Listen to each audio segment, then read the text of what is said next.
학부모님들 안녕하세요. 인수학학원 대표 강사 김상현입니다. 인수학 온라인 입시 콘서트로 오랜만에 인사드립니다. 다름이 아니라 지난 10월 10일에 교육부에서 굉장히 중요한 내용을 발표했습니다. 다들 기사에서도 보셨겠지만 바로 현재 2023년 기준으로 중학교 2학년 학생들부터 적용되는 2028 대학 입시 제도 개편 시안이 발표가 됐습니다. 아직 굉장히 세세하고 구체적인 방안까지 발표된 것은 아니지만 많은 변화가 있고요. 그리고 굉장히 중요한 포인트가 많은 만큼 바뀐 입시에 대해서 같이 살펴보고 앞으로의 대응에 대해서 같이 고민해보는 시간을 갖도록 하겠습니다. 자, 그러면 인수학 입시 콘서트 시작하겠습니다. 먼저 이전부터 이미 발표했던 내용이지만 고교 학점제가 무엇인지 간단하게 짚고 넘어가겠습니다. 고교 학점제는 학생들의 선택에 따라서 과목을 정하고 그 과목에 대한 성취평가를 통해서 학생들을 평가하는 제도가 되겠습니다. 대학교 수업처럼 학생들이 희망하는 수업을 신청하고 학점을 취득하면 그리고 그 일정한 학점을 이수하게 되면 졸업하게 되는 그런 제도가 되겠습니다. 그러면 고교 학점제는 어떻게 운영되는지 간단하게 볼게요. 이 고교 학점제는 아시다시피 2025년, 즉 현재 2023년 기준 중학교 2학년 학생들이 고등학교를 진학하는 딱 그 순간부터 전면 시행이 됩니다. 교육 과정으로 보면요. 공통 과목, 일반 선택, 진로 선택, 융합 선택 등으로 나누어서 3년간 이수해야 되는 학점이 총 192학점이 되겠습니다. 여기서 학점은 현행으로 봤을 때 단위수와 같은 개념이라고 보시면 되겠습니다. 예를 들어서 어떤 수업이 일주일에 2번 수업이 있다면 이 과목은 2학점짜리 과목이 되겠습니다. 또는 일주일에 3번 수업이 있다면 예전 현행으로 봤을 때는 3단위, 바뀐 부분에서는 3학점 이렇게 생각을 해주시면 되겠습니다. 자, 그런데 3년간 이수해야 되는 총 192학점 중에서요. 교과 과목이 필수 이수와 자율 이수를 합해서 총 174학점, 창의적 체험 활동이 18학점이 되겠습니다. 거의 대부분이 교과 과목이다 보니까 현행 입시에서의 학생들과 학습의 양으로 봐서는 큰 차이가 없을 듯 합니다. 물론 자율 이수 과목의 기존의 수업과 차별이 되는 다양한 수업들이 개설될 전망입니다. 자, 그러면 고교 학점제에 대해서는 이 정도만 살펴보고요. 이제 본격적으로 개편된 입시에 대해서 알아보겠습니다. 먼저 우리 내신 평가에 대해서 살펴보겠습니다. 이번 개편안 발표 전에는 참 이런저런 말들이 많았었어요. 즉 공통 과목은 상대평가로, 선택 과목은 절대평가로 한다는 안도 있었고요. 모든 과목을 절대평가한다는 말까지도 있었습니다.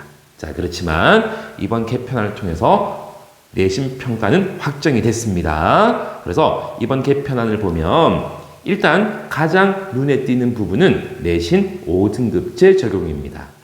기존의 9등급제를 5등급제로 개편한 것인데 이 부분은 학생들의 내신에 대한 부담을 덜어주고 선택 과목에서 수강 인원이 적은 경우 자칫 기존의 4%를 1등급으로 하면 원래는 4%까지가 1등급이었거든요.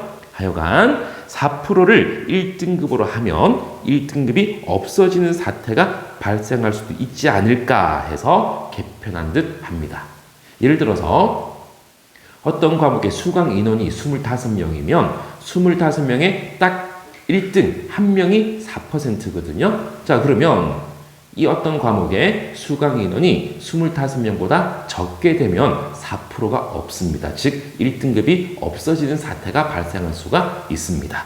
그래서 5등급제가 실시되는데 이 5등급제가 실시가 되면은 그림에서 보듯이 상위 10%까지가 1등급, 34%까지가 2등급이 됩니다. 자, 제가 이 그림을 보면 다시 한번 설명을 드릴게요. 현행으로 봤을 때는요, 4%까지가 1등급이 됩니다. 그리고 2등급의 구간이 7%니까 결국은 4 더하기 7, 즉 11%까지가 2등급이 되겠습니다.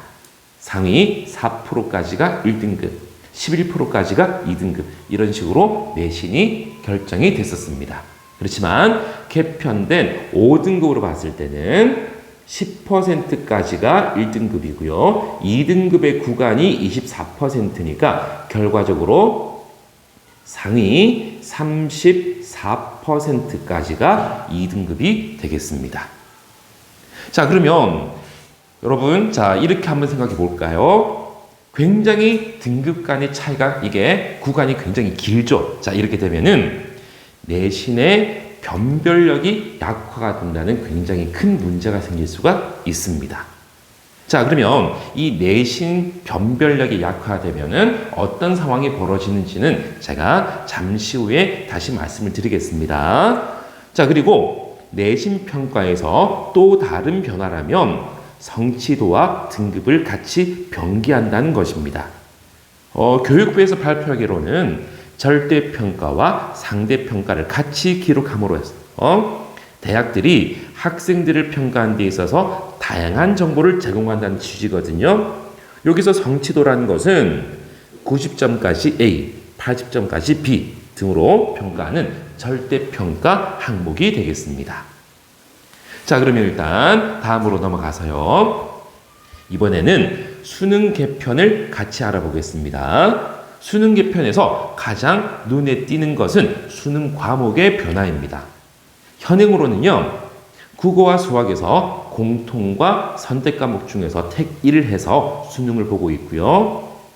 탐구에서는 사회탐구와 과학탐구를 분리해서 이 중에서 두 과목을 택해서 우리 학생들이 수능을 보고 있거든요. 일반적으로입니다. 일반적으로 보통 이과 학생들은 수학에서 미적분이나 기하를 선택하고요. 문과 학생들은 확률과 통계를 선택합니다. 그리고 탐구에서는 이과 학생들은 과학에서 두 과목, 문과 학생들은 사회탐구에서 두 과목을 보통 선택해서 수능을 보고 있는 시스템입니다. 자, 그렇지만 개편된 수능에서는 모든 학생들이 문이과 구분 없이 똑같은 문제로 수능을 보게 됩니다. 국어와 수학에서 선택 과목이 없어지고 탐구에서는 통합사회와 과학을 모든 학생들이 똑같이 시험을 보게 되겠습니다. 즉, 문과와 이과의 통합을 완성하겠다는 교육부의 취지 같아 보입니다. 자, 여기서 중요한 거는요. 자, 그럼 여기서 중요한 건 수학의 공통 과목은 쉽게 말씀드리면 기존의 문과 수학이라고 보시면 되겠습니다. 즉, 통합해서 문일과가 똑같은 수학 시험을 보게 되는데 이 수학 단원들 과정은 문과 수학이라고 보시면 되겠습니다. 자, 그럼 여기서 살짝 문제가 발생할 수도 있겠죠. 이공계나 의약학계열로 진학한 학생들이 문과 수학만 공부해서 대학을 진학할 수 있다는 문제가 생깁니다. 자, 그래서 한 가지 방안을 교육부에서 검토하고 있습니다. 이과 수학, 즉 미적분2와 기하를 심화수학이라는 과목으로 묶어서 제2외국어 영역과 함께 택하는 선택 과목으로 추가하는 방안을 검토하고 있습니다. 자, 이 부분은 실제로는 대학들이 추가하기를 강하게 권하고 있는 상황이라서 추가될 확률이 높아 보이지만 일단 지켜봐야 되겠습니다. 어찌됐건 이 심화수학이라는 것이 미적분2와 기하를 합한 이 심화수학이 수능에 추가가 되게 되면 결국은 대학들이 이공계열이나 의학학 계열에서는 이 심화수학을 필수로 지정할 확률이 굉장히 높아지게 되겠죠. 자, 그러면 결국 이과 학생들은 심화수학을 선택해야 되니까 문이과 통합이라는 교육부의 취지에 살짝 어긋납니다. 그래서 공청회 등을 거쳐서 최종 결정될 예정입니다. 아직 심화 수학이 수능에 추가될지는 아직 최종 결정되지는 않았고요. 하나의 방안으로 지금 제출이 되어 있는 상황입니다. 자, 그러면 이제 이런 입시 개편을 통해서 지금까지 살펴봤던 입시 개편에 따른 다양한 전망을 같이 얘기해 보겠습니다. 물론 아직 세세한 구체적인 방안은 결정되지 않아서 어떻게 세세하게 살펴볼 수는 없습니다. 그렇지만 대략 어떤 상황이 벌어지고 어떤 준비를 해 나가야 되는지 개괄적으로 살펴보도록 하겠습니다. 먼저 문이과 통합에 대해서 살펴보도록 하겠습니다. 수능에서 수학과 탐구에서 문이과 통합시험을 치르게 됨으로써 문과 학생들과 외고, 국제고 이런 학생들이 의대나 치대, 약대 그리고 이공계 대학 진학의 가능성이 생겼습니다. 현행 수능에서는 의학학 이공계열의 경우 수능 수학에서 미적분 동안 또는 기하를 그리고 탐구에서는 과학 탐구를 필수로 지정하는 경우가 많기 때문에 이과 학생들이 문과계열로 진학하는 경우, 자, 우리 흔히 문과 침공이라는 표현을 기사에서 자주 보셨을 겁니다. 이과의 상위권 학생들이 문과계열로 진학하는 문과 침공이라는 표현을 쓰기도 합니다. 여하튼 자, 이과 학생들이 문과계열로 진학하는 경우는 많았지만 반대로 문과 학생들이 이공계로 진학할 수는 거의 현실적으로는 불가능했었습니다. 그렇지만 바뀐 수능에서는 반대로 문과 학생들이 이공계로 진학할 수 있는 가능성이 생길 수도 있겠습니다. 즉 문과 중에서도 최상위권 학생들이나 외고, 국제고 학생들 중에서 상위권 학생들이 의대, 치대, 약대 이런 계열로 진학하는 것이 가능하게 되었습니다. 물론 앞서 말씀드린 심화수학, 즉 미적분, 기하를 수능에서 선택 과목으로 최종 결정이 되고 대학들이 의학학 및 이공계열의 필수 과목으로 이 심화수학을 지정하게 되면은 조금 다소 상황이 달라질 수 있겠지만은 이런 경우에는 문이과 통합이라는 이 내용이 사실상 와해되는 것이므로 최종 결정을 좀 더 지켜봐야 할 것 같습니다. 다음은 내신 5등급제에 따른 내신 변별력의 약화입니다. 내신의 부담이 완화되니까 5등급이면 내신이 굉장히 좀 부담이 덜해지겠죠? 내신 부담이 완화됨으로 해서 기존의 내신의 부담 때문에 기피하던 특목고, 자사고, 상위권 일반고의 선호도가 증가하지 않을까 싶습니다. 물론 저는 개인적으로 예전부터 말씀드리지만 어떤 고등학교에 진학하는 것이 좋으냐는 부분은 딱 정해진 정답은 없습니다. 학생들의 성향, 희망 진로, 선행 학습의 정도 등등을 종합적으로 판단하는 것이 가장 현명할 듯 합니다. 자, 그리고 내신 5등급제, 이 내신 5등급제를 보완하기 위해서 각 대학들이 Z 점수 또는 표준 점수라고도 하는데요. 이런 다양한 방법으로 내신을 산출할 가능성이 높아졌습니다. Z점수 또는 표준 점수는 쉽게 제가 설명드리자면 각 과목의 평균과 표준 편차 등을 따져서 평균이 낮은 과목, 자, 우리 생각해 볼까요? 평균이 낮다는 것은 이 시험이 어려웠다는 거잖아요. 그죠? 그래서 평균이 낮은 과목, 즉 시험이 어려웠던 과목에는 그렇지 않은 과목에 비해서 더 높은 점수를 부여하는 이런 방식이 되겠습니다. 그리고 이 부분이 가장 중요할 듯한데요. 내신 변별력이 약화됨으로 해서 수시에서의 수능 최저 등급을 강화한다든지 대학별 고사나 심층 면접을 도입, 그리고 내신 이외에 이런 다양한 방법을 통해서 내신 이외의 방법을 통해서 학생들을 평가할 가능성이 높아졌습니다.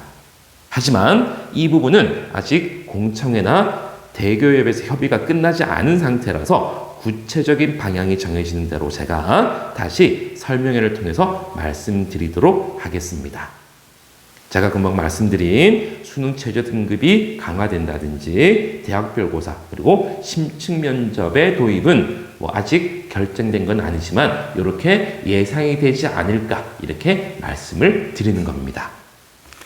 자, 다음에는 이제 우리 수능에 대해서 살펴보도록 하겠습니다. 앞서 말씀드렸듯이 심화수학에 대해서 아직 확실하게 결정되지 않았기 때문에 분명하게 말씀드릴 수는 없지만 심화수학이 수능 과목으로 정해지던 정해지지 않든 수능에서의 수학이 문과 과정으로 문과의 단원으로 단일화되기 때문에 수학 상위권 대부분이 이과 계열로 예상이 됩니다.